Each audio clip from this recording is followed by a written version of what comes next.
स्वागत आहे तुमचं मोरेताईंच्या रेसिपी चॅनल मध्ये।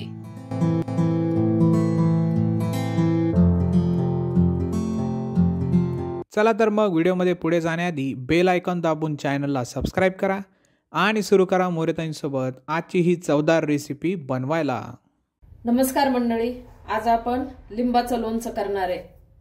तर त्याच्यासाठी मी हे असे लिंब घेतलेले, हे कागदी लिंब आहे, पातळ कातड्याचे, म्हणजे दाबताच आपल्याला असं कळतंय, हे असं बोट गेलं ना, आणि जाड जे असते का त्याला असं निबर कातड असते वरचं, आणि असे लहान मोठे मी 14 घेतलेले आहेत।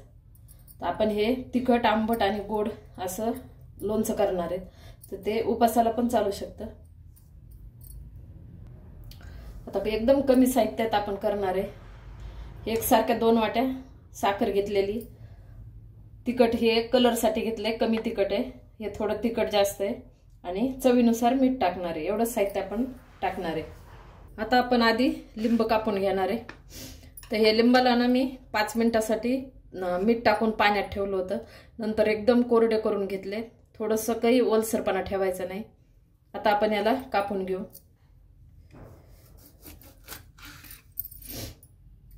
हे अशी कागदी लिंब असते ना, खूप रस असतो आणि कातड एकदम पातळ असते।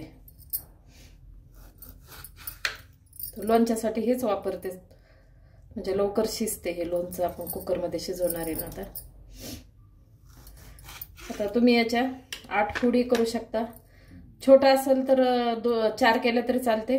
आणि आता हे मी मोठे लिंबू ना, तर याचे मी परत अजून फोडी करायला लागले, तर याच्या 8 फोडी करू आपण आता एका लिंबाच्या। आणि आपल्याला बी पण काढून घ्यायचंय।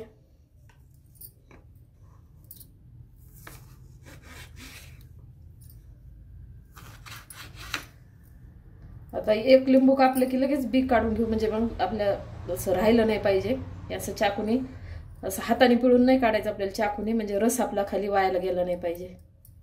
असे चाकूनी निघते, कुठं लिंबू बी असते का लगेच दिसते आपल्याला, तसं काढून घ्यायचं।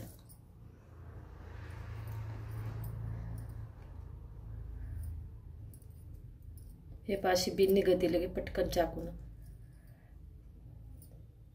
बी जर गेली लोणच्यात तर थोडं कडसरपणा येतं लोणच्याला, म्हणून आपल्याला बिया काढून घ्यायच्या। आता राहिलेले लिंबांना मी असेच कापून घेते आणि बिया काढून घेते।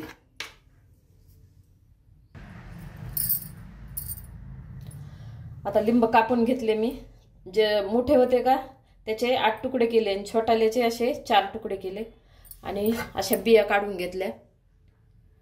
अशा चाकूनीच आपल्याला बिया काढायच्या, म्हणजे रस गळत नाही, हे जशाल तसा रस आहे। आता आपण हे कापून घेतलेलं आहे।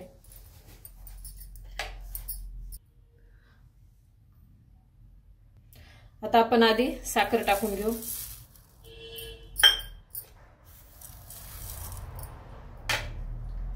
मग हे कमी तिखट आहे का ते टाकून घेऊ, पण कलर येतो छान त्याने।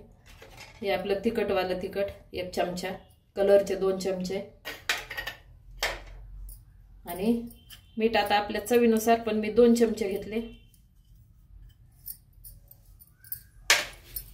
कलर साठी जे तिखट घेतले कमी तिखटाचं ते 2 चमचे, आणि जास्त तिखट आहे ते 1 चमचा ह्या चमच्याने, आणि मिठाचे पण 2 चमचे ह्या चमच्याने, आणि साखर 2 वाट्या। आता आपण याला मिक्स करून घेऊ। तर मिक्स करताना बी आपण जे तुम्ही चमचा म्हणा, पळी म्हणा, जे घेताल का ते असं कोरडं पाहिजे। आणि आता ह्याला डब्यामध्ये मी लिंब कापून ठेवले का, तो पण अगदी कोरडा करून घेतला होता, पाण्याचा अंश अजिबात राहिला नाही पाहिजे। आता आपण मिक्स करून घेऊ।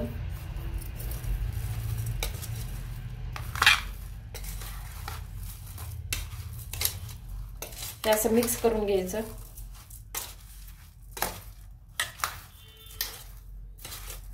छान चटपटीत केलं की लगेच खायला काम येतं असं लोणचं हे एकदम। त्याला उन्हात वगैरे काही वाळू घालायची, म्हणजे ठेवायची गरज नाही। आपण याला वाफून घेणार आहे, त्याच्यामुळे उन्हात ठेवायची गरज नाही।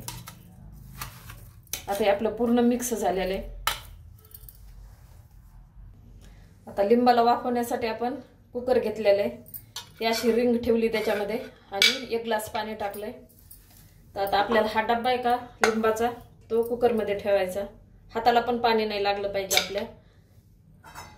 आणि आता ही प्लेट झाकून ठेवणार आहे ना, हे पण एकदम कोरडी घ्यायची आणि अशी पॅक झाकायची, म्हणजे पाणी गेलं नाही पाहिजे. तुमचा झाकणाचा डब्बा असेल तर तो पण ठेवला तरी व्यवस्थित होईल. आता मी ही प्लेट ठेवलेली. आपण आता कुकरला झाकण लावून घेऊ.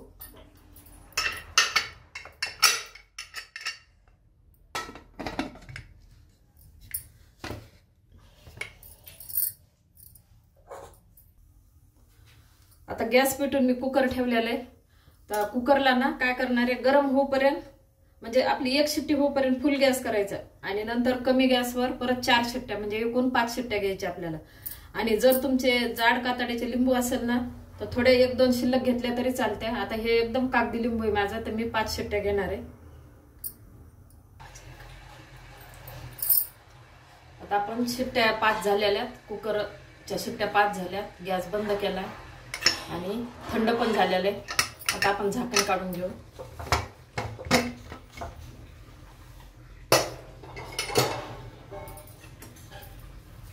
आता आपण ही डब्यावरची प्लेट पण काढून घेऊ.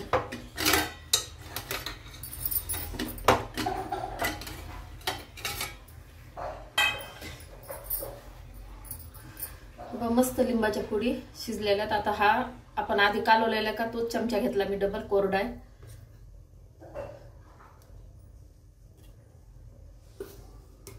आपल्या लिंबाच्या फोडी शिजलेल्या आणि एखादी बी राहिली ना तेव्हा काही अशी वर येते तर काढून घ्यायची.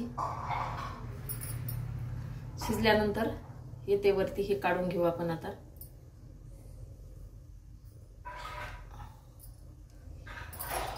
मस्त गोड आंबट आणि तिखट वास सुटलाय छान. आता आपण डब्बा खाली काढून घेऊ. आता मी कुकरचा डब्बा काढून घेईल. आता लोणच्याची एक शेवटची प्रोसेस राहिली ना ती करणार आहे आपण. आता हे पाणी सुटलेले का हे पूर्ण याच्यात एका भांड्यात, कोरड्या भांड्यात असं काढून घ्यायचं.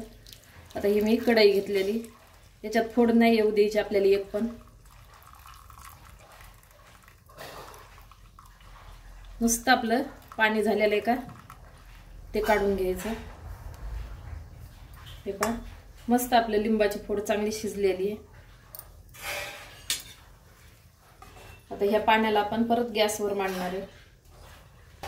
आता आपण ही गॅसवर कढई मांडली तर आता ह्याचा आपण पाक तयार, म्हणजे पाकासारखं एकदम चिकट चिकट होईपर्यंत आपण याला असं हलवत राहायचं.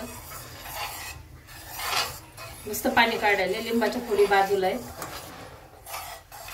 लिंबाच्या फोडी याच्यात टाकायच्या नाही, कारण मग तो लोणचं काय होतंय कडक होतं. त्याच्यासाठी त्याला आज आपण घट्ट करणार आहे पाकासारखं. तर पाक किती पातळ होता ना, तर आता घट्ट झालाय. असा इथपर्यंत याला हलवून घ्यायचं आणि असं घट्ट करायचा. आता हे राहिले आपण लिंबाच्या फोडी काढल्या होत्या का त्या पाकामध्ये टाकून घेऊ. फक्त हा चमचा म्हणा पळी म्हणा तर त्यानं पाक हलवत राहायचा आणि घट्ट करायचा. आता आपण याला पण असं 2 मिनिटं थोडंसं ठेवणार आहे. किती छान कलर आलेला आहे.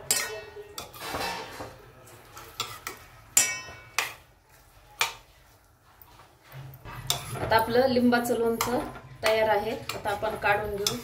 आणि याच्या एकदम घट्ट पण नाही करायचं, कारण थंड झाल्यावर अजून घट्ट होतं.